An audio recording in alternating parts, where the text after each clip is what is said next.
दोस्तों, जब आपसे लोग कहें कि इस काम को आप नहीं कर सकते, ये आपके बस का नहीं है, और तब यदि आप उस काम को कर जाएं तो उससे जो सेटिस्फेक्शन मिलता है, उससे जो खुशी मिलती है, उसको मापा नहीं जा सकता, चाहे फिर वो एक सड़क ही पार करना क्यों हो। जिन्हें स्कूल में जाने से रोका गया, जिन्हें शिक्षा लेने से रोका गया, जिन्हें प्यास लगती थी तो ऊंची जाति के लोग ऊपर से पानी पिलाते थे, और इतने विरोधाभास और इतने छुआछूत के बीच में जो अनटचेबल थे, उन्होंने उस स्तर उस लेवल का काम किया और वहां पर पहुंचे जिस स्तर पर पहुंचना मुश्किल है हर आदमी के लिए आज के समय में। I am talking about the father of Indian constitution, doctor B.R. Ambedkar, जिन्हें आगे चलकर डॉक्टर भीमराव अम्बेडकर के नाम से जाना गया। और उनके गुरु थे महावीर अम्बेडकर, जिनसे उनको बहुत ज्यादा लगाव था, बहुत ज्यादा स्नेह था, और अपने गुरु के कहने पर ही उन्होंने अपना जो सरनेम था सतपाल, उसको हटाकर उन्होंने जो है अम्बेडकर किया। बाबा साहब अम्बेडकर का पढ़ाई में इतनी रुचि थी और इतना इंटरेस्ट था उनका पढ़ाई में, और पढ़ाई को लेकर इतने सजग थे कि 64 विषयों का उनको ज्ञान था और 9 भाषाओं के जो है वो जानकार थे।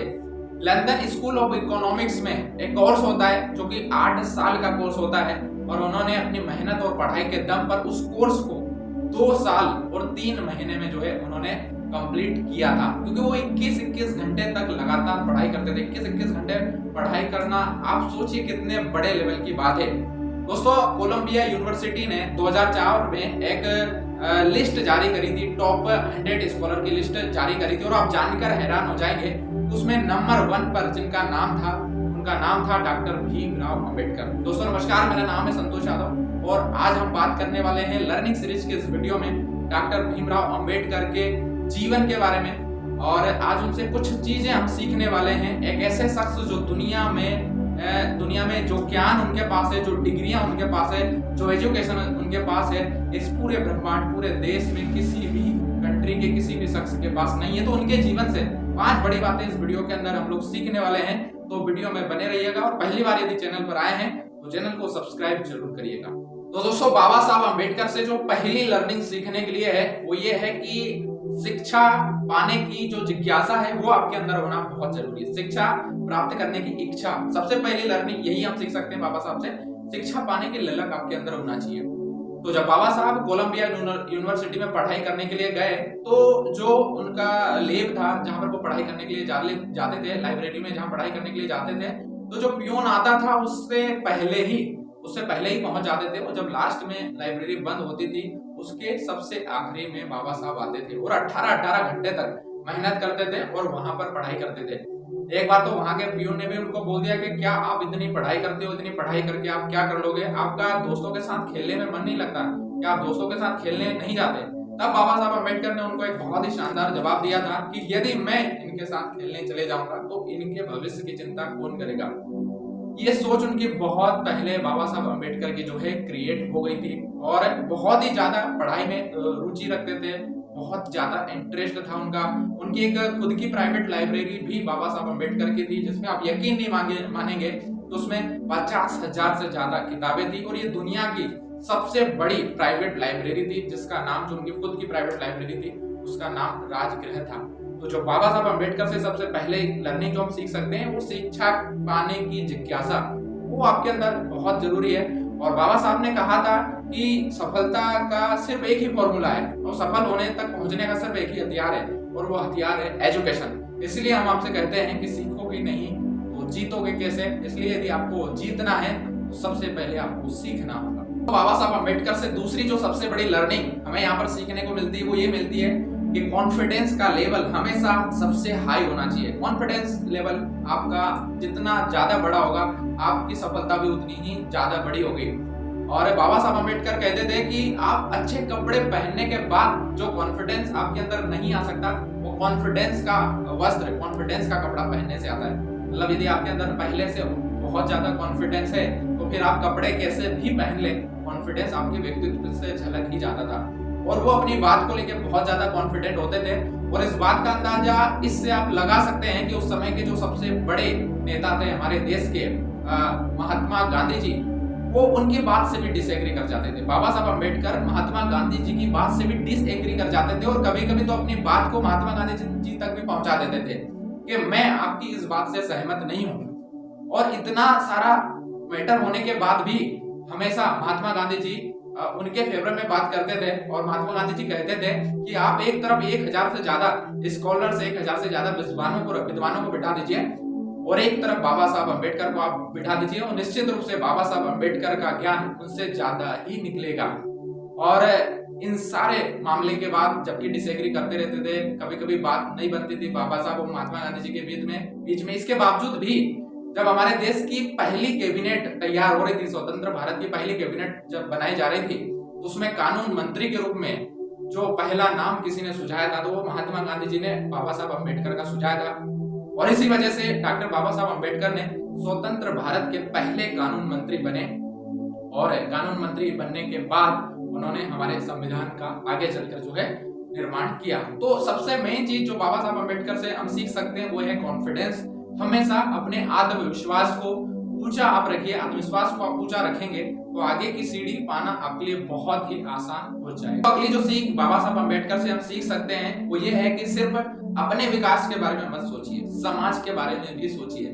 समाज के प्रति भी आपका जो है दायित्व बनता है कि आप अपने समाज के निचले स्तर तक, हर व्यक्ति तक आप पहुंचे और हर व्यक्ति के विकास के बारे में सोचें। जब बाबा साहब अम्बेडकर को देश के संविधान के निर्माण के लिए वो दायित्व दिया गया, वो जिम्मेदारी दी गई, तो उस जिम्मेदारी को भी उन्होंने बखूबी निभाया और संविधान निर्माण करने से पहले उन्होंने दुनिया के 60 देशों के संविधान को पहले पढ़ा, 60 देशों के कॉन्स्टिट्यूशन को पहले पढ़ा, उसके बाद हमारे भारत के संविधान को उन्होंने लिखा। और संविधान लिखते समय उन्होंने इस बात का पूरा ध्यान रखा कि हमारे देश की जो सुविधाएं हैं, जो मूलभूत सुविधाएं हैं, वो हर व्यक्ति तक पहुंचे, गरीब से गरीब आदमी तक पहुंचे, निचले स्तर तक पहुंचे, जो समाज के, देश के सबसे निचले स्तर के सबसे नीचे वाली लाइन में जो खड़ा हुआ है उस तक भी वो अधिकार पहुंचे। इसके बारे में इन चीजों का उन्होंने ध्यान रखा। और वो इसलिए भी क्योंकि उनकी लाइफ में बाबा साहब अम्बेडकर उस दौर से भी गुजरे जब उन्हें स्कूल जाने से रोका गया, शिक्षा लेने से उनको रोका गया और उन्हें ऊपर से भी जब उनको प्यास लगती थी, वो पानी जब पिलाना था तो उनको ऊपर से पानी पिलाया जाता था। इन सब चीजों का उन्होंने बहुत करीबी से सामना किया, इन सब रास्तों से वो गुजरे थे। वो इस बात को बखूबी जानते थे कि आने वाले समय में समाज के हर वर्ग को एक समान अधिकार मिले, एक समान सुविधाएं मिले।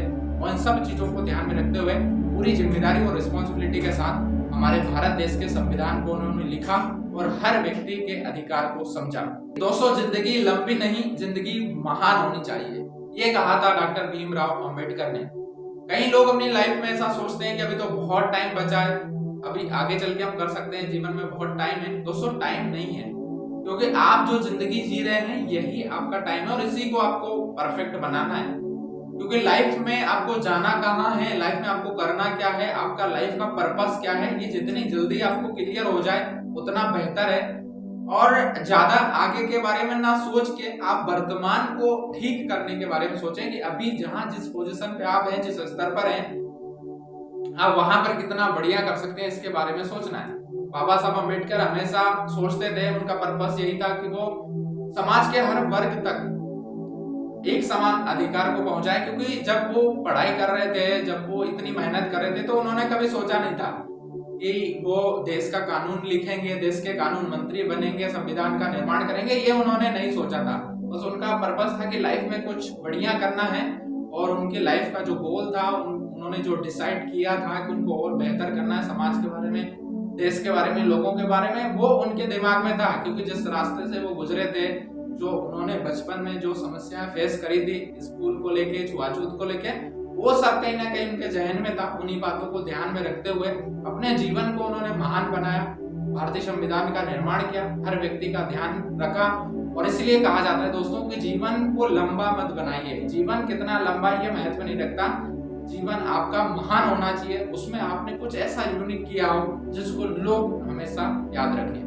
दोस्तों, पांचवी और आखिरी जो लर्निंग बाबा साहब अम्बेडकर से हम सीख सकते हैं वो ये सीख सकते हैं कि लाइफ में विजनरी होना बहुत जरूरी है। वर्तमान के बारे में मत सोचिए, जो बीत गया उसके बारे में मत सोचिए, आने वाले कल के बारे में सोचना बहुत ज्यादा जरूरी है। और महिला एम्पावर, जो वुमेन्स एम्पावर के बारे में 100 साल पहले ही बाबा साहब अम्बेडकर ने उनके बारे में सोच के रखा था, उनके बारे में सोचा था, उनके बारे में उन्होंने बातचीत भी करी थी।